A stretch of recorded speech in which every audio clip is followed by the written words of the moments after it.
I look at the piece and then I look at it. Does it move me? And then I'll look at the artist and then I'll look at their profile. Is this person just doing it just for the sake of doing it? You know, riding on to the bandwagon, or matagal na sila, like people. The hype is real. You know, so be cautious as well. The World Wide Web has so much information. You don't have to invest. You can just learn about it.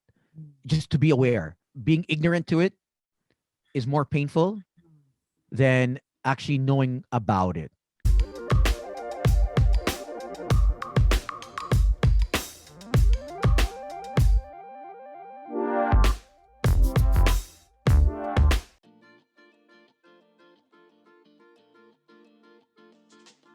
And you have to hold your bearings sometimes. Nah, you don't want to just keep on buying because you have to be smart about it. You know, I mean, it's like the .com. If you think Dodge is gonna give you the lifestyle of, you know, a Warren Buffett, Bill Gates, Jeff Bezos, at any day, it can go to zero. It can tank. If you look at all of the coins out there, Bitcoin talaga, wala talaga siyang utility eh.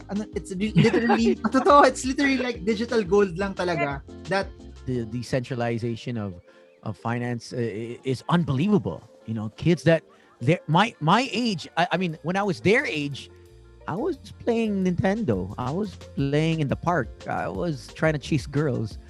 Now they're making artwork, digital artwork. They're making digital music. They're investing in all kinds of stuff. On the altcoins, you know, cryptocurrencies. It's just unbelievable, and there's so many out there. There's so many, so we don't. You're right. We really aren't experts yet, because we're all trying to figure out sino bang matitira. You are just hoarding.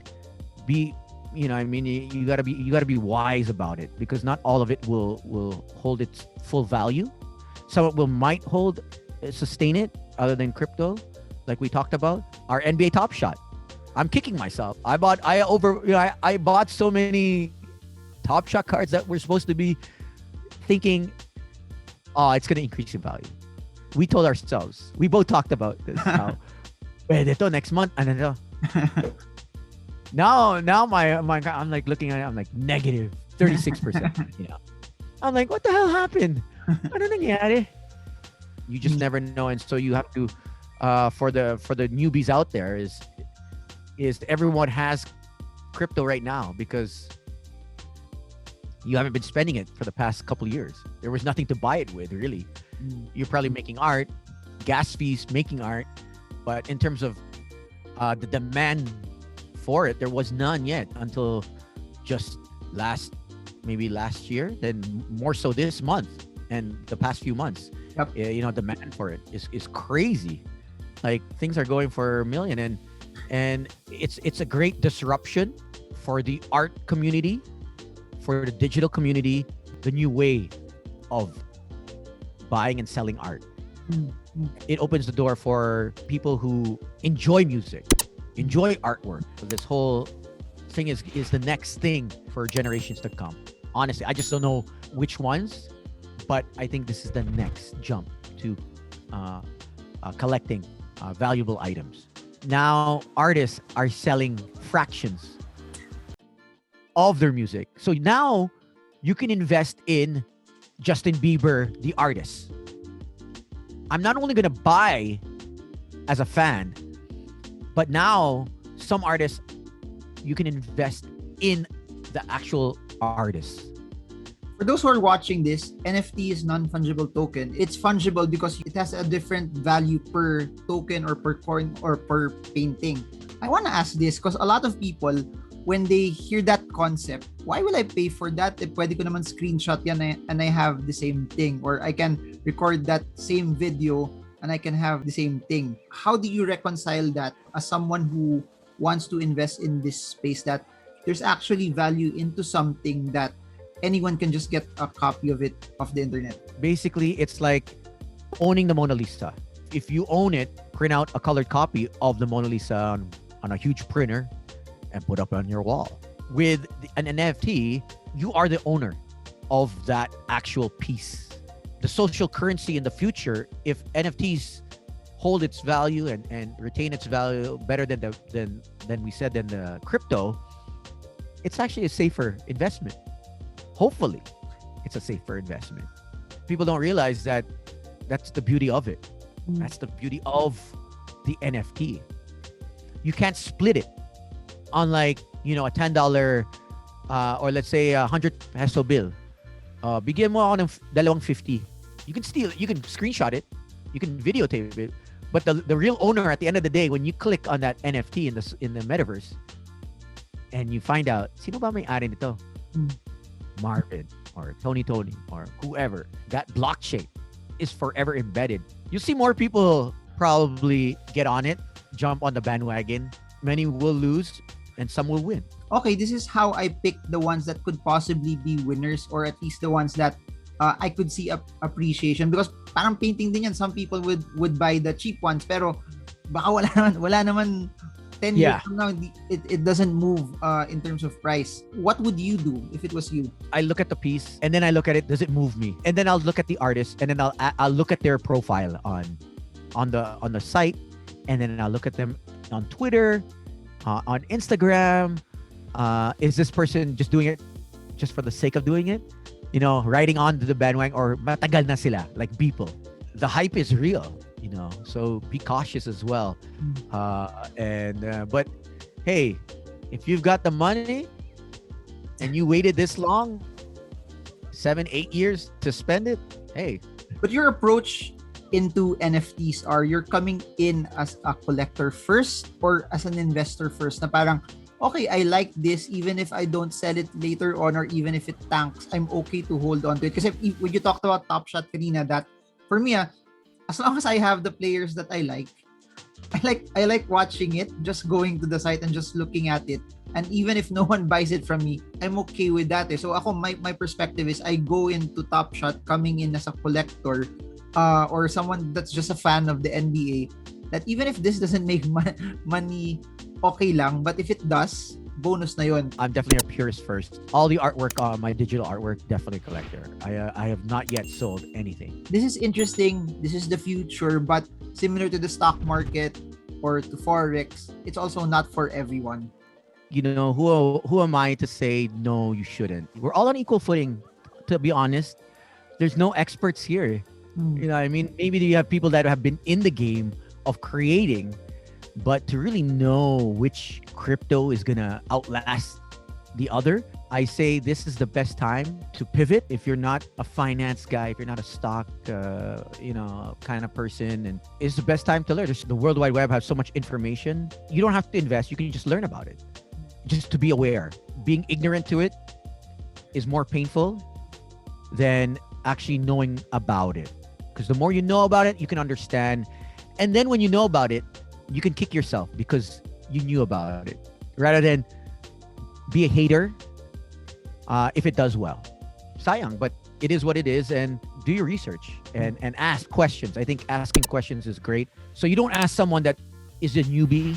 You don't ask someone that is just getting into it as well, because they're also just learning. So you kind of want to have someone that experienced in this new digital world aspect, because it's quite different from the stock world as well. Even if you're not an investor, but you are an artist, you are a graphic artist, you are a musician, this is the best time for you. This is your renaissance. This is the time where you can have and build generational wealth, because people are willing to support you.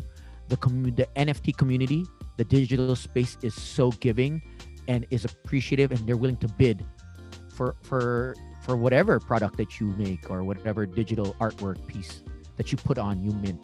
And this is a great time for artists that have never been signed contracts with a label. Now, you don't need a label. You are your own label. You own, and you get your royalties from your music and your merchandise. It's actually, you can monetize in multiple ways. Join the communities on Clubhouse. Join the communities on Twitter. Join the communities on Discord. It's a very healthy, thriving, optimistic community. There are the haters, but you pick and choose who you work with and who you have conversations with, because they're willing, because they're already rich. Mayaman na sila. So they want to share their knowledge. They want to share their wealth and give and help you get to where they're at. So you have land, you have artwork, you have gaming, like you mentioned. to everyone watching this, no matter how much we talk about it, we talk of certain tokens or specific tokens like Cardano. Please do your research. Don't just buy just because it's talked about here. Don't ever transact just because you hear it off YouTube. It's your money, it's your responsibility. But please do your research, do your own due diligence. And when it comes to a point that you don't have to be an expert, but you already know what you're getting into, start. It doesn't have to be a big amount, just an amount that it goes to zero, you're okay, you can sleep well at night, won't make you broke, hindi kayo mag-aaway mag-asawa. It's an amount that will get your feet wet. Kasi sayang if you sat through this and then you learn something about it but you do nothing about it, sayang din. Information will help you analyze which is which and if it's something that fits you or not. And very, very interesting is if you know what you're getting into, at least you can already sift it already if it's something that you should invest into or not, rather than parang bashing it from afar because you don't know what it actually is. Before I put this to close, anything you want to share to people, or where they can reach you, or where they can get in touch with you for anything that you do aside from Boys Night Out? I do a radio show Mondays through Thursdays. It's 6 p.m. to 8 p.m. Because of the lockdown, so we're usually 6 to 10. But we're on Magic 89.9. You can add me on Twitter, Instagram. It's DJ TONY, DJ Toni. I also have a podcast on the NBA with Chris Newsom, Gino Ruffino, and a good buddy of mine, Javier Delgado. So it's called NBA Fan Asia. We just talk about basketball for 30-45 minutes. It's Sexy Minds podcast. It's all about empowering each other in sexual awareness and body positivity and owning your own sexuality. That's with Doc Rica Cruz, and it's called the Sexy Minds podcast, so they can check that out. Parental guidance, it's more PG-18 than R. So what I'll do, guys, is I'll put the links of all of that in the description below, and subscribe to all of those channels and the podcast. Kahit wag na kayo mag-subscribe sa akin, okay lang. Kay DD. No. Subscribe to Marvin. I follow Marvin. It's always great to learn new stuff and always to keep up to date with the latest trends. And you always want to be associated with. I think he's a master at what he does. He's passionate. And you want to have those kind of people around you. Yeah, I mean, I only met him online, and here we are. And I have to do my due diligence, but because of his knowledge, his passion for investing in finance, you can't help but also take his word for it. But like he said, do your due diligence and only invest what you can. Ever since I started crypto, the more you study, the deeper you go, the more you want to invest. I don't know why. It's crazy, right? Yeah, but the more you fall in love with it. But yeah, thank you so much, DJ Toni, for joining us. And to everyone, if you guys have questions, feel free to put it in the comment section, and we'll try to answer that in one shape or form of another video in the future. But thank you, and I hope this video helps you trade well, trade strong, trade smart. See you all again soon, and God bless you all.